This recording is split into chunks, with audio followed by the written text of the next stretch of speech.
মায়েশার চেহারাটা বিশ্বনবীর কাছে জিব্রাইল এনে বলল, ইয়া রাসূলুল্লাহ আখবিরনি, আমাকে বলেন মেয়েটাকে দেখতে কেমন লাগে। বিশ্বনবী বললেন, কার মেয়ে?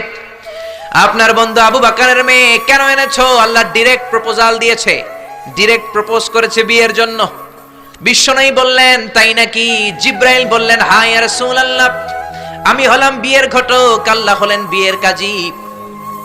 বিশ্বনবী বললেন, তুমি যদি বিয়ের ঘটক হও, আল্লাহ যদি হয় কাজী, আমি মুহাম্মদ রাজি। আল্লাহু আকবার। বিয়ে হয়ে গেল। ঘরে দামি কিছু নাই, ফার্নিচার নাই, টাকা পয়সা নাই, কিন্তু বিশ্বনবীর ঘরের মধ্যে সুখ আছে না নাই?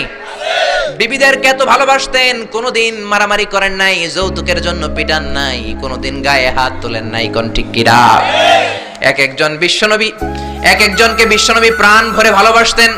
বিবিরাও বিশ্বনবীর কাছে আবদার করতেন, নানা ধরনের আবদার। বিশ্বনবী সেগুলো পূরণের চেষ্টা করতেন।